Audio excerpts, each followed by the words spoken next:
So during pretrial, we're basically going to be motioning for a judgment on the pleadings, discovery, pretrial conferences, and motion for summary judgment. And we're going to talk about each one of these things on the next couple of slides. We're on slide 11. Motion for judgment on the pleadings. This is a method to have the court assess whether the complaints asserted reach a level of legal wrong, even if the complaints are true.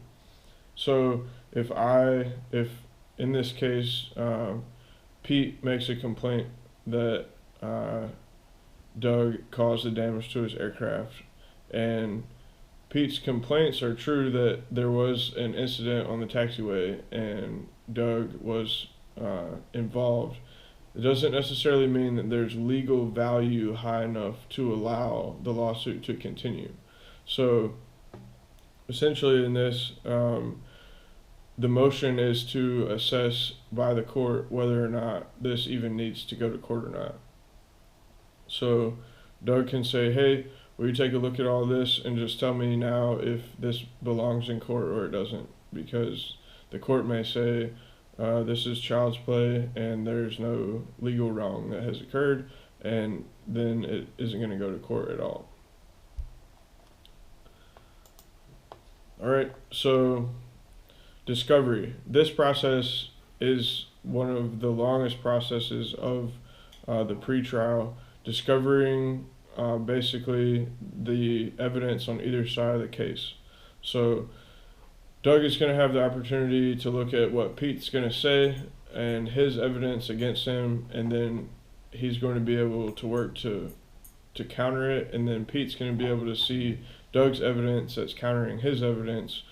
Basically, the goal is to have very minimal surprises in the courtroom.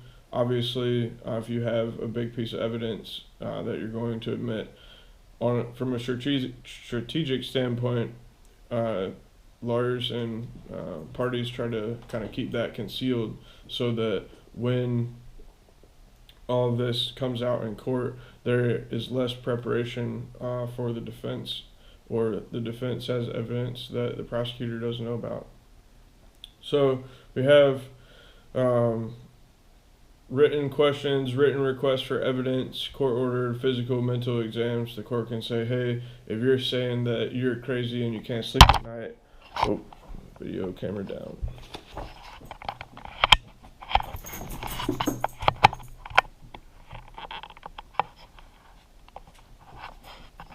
So if you're saying that you're crazy and you can't sleep at night, the court's going to say, well, go and see a doctor and take a sleep study and bring that to court so that there's actual evidence that this has occurred.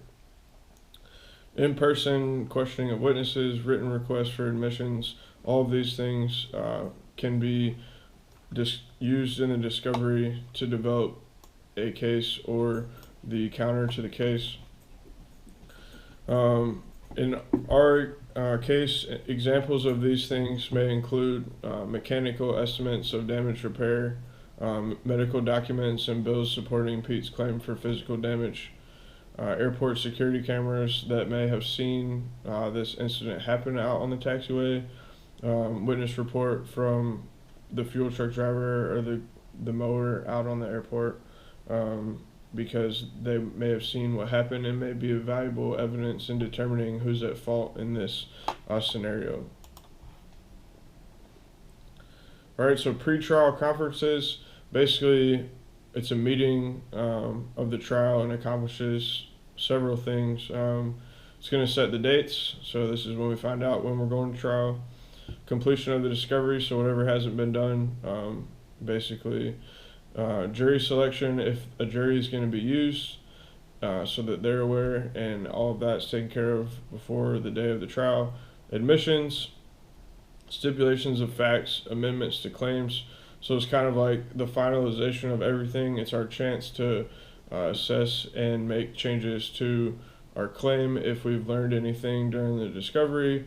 Maybe we have decided that there's something that we're pursuing in the case that we know we're not going to be able to get, so we're just going to take it off now based on the discovery. So this is the time kind of to finalize everything before we're in the courtroom.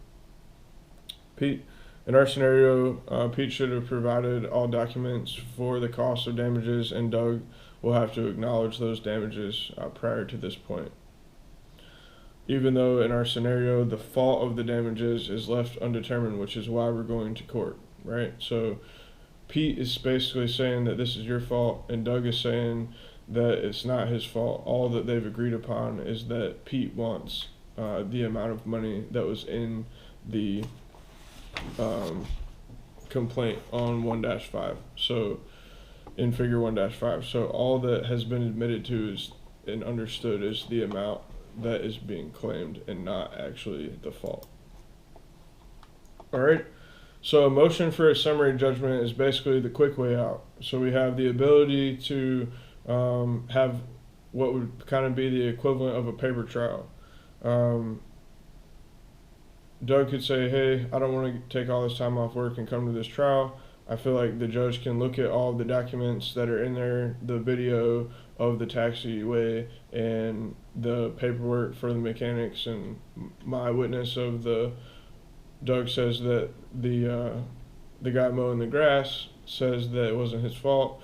So the judge can read all of these statements and make an assessment, and there's no reason for us to go to court. Basically, you can basically the summary judgment, then the judge is going to assess this paperwork and he's going to create a judgment just like the case was decided in court.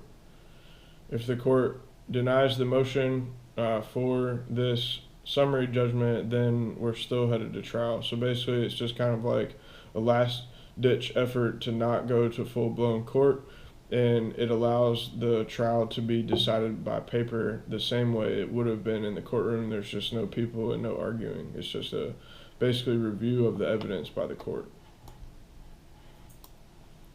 The trial. So we have parties of the trial and rules. Jury may or may not be present. Their job is to be the fact finder. So they're basically listening to both sides, determining what they believe to be true and not true. And judge decides on the issue of the law. So the jury says, this is what we believe actually happened after looking at all of this evidence. And the judge says, well, if that's the case, then this court case is decided and the law states that Doug would have to pay Pete. If the jury is not present, then it's going to be, the judge is going to do both. So think of like lovely Judge Judy. She is both determining what's true and not true, and then she's making a ruling on that. So if you were to take someone to small claims court because your landlord didn't fix something in your house and you believe that he owes you money for rent because you were paying rent for your dishwasher to work and it never worked, then you may go to small claims court and the judge may be the jury and the judge.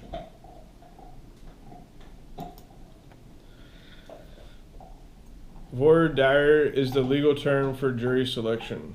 So jury selection has become a very significant process in the legal system in the United States.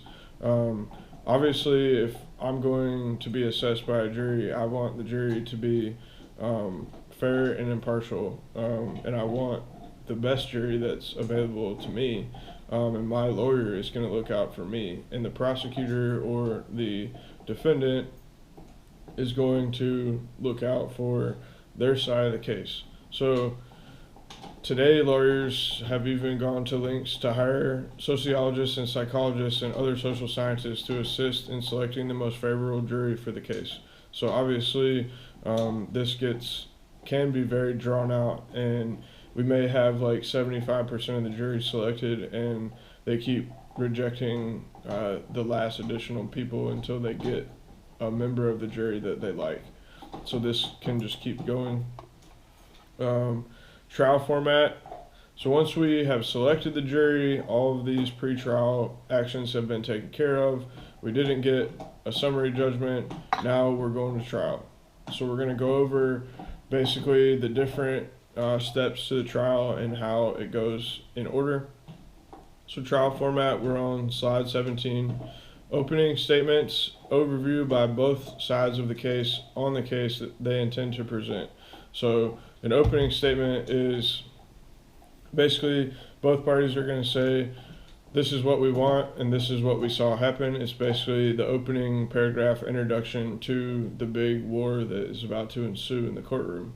So Pete, the plaintiff, will then make his case first. The plaintiff is always going to present first because he's accusing, so he has to accuse the defendant Doug before Doug can defend himself.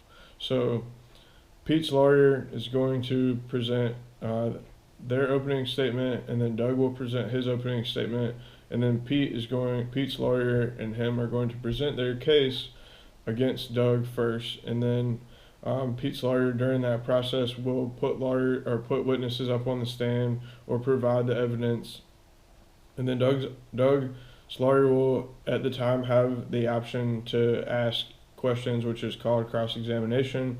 It's what you see in Law and Order and all of these kind of court-esque shows on TV where, the prosecutor hammers the witness and then the defense looks at the witness and they go back and forth and ask questions, and then someone's like, all right, I'm done with this guy, and the cross-examination ends. Once Pete's presented all of his case, there can be a directed verdict, which basically is, if Pete did well enough, it's like an instant victory. Like, we don't even need to hear Doug because nothing that you say is going to change all the evidence that we have of Pete. So if Pete has the video camera that says that it's Doug's fault when they review it, and the guy mowing the grass and the fuel truck driver both say that Doug was at fault, the judge and the jury might be like, hey,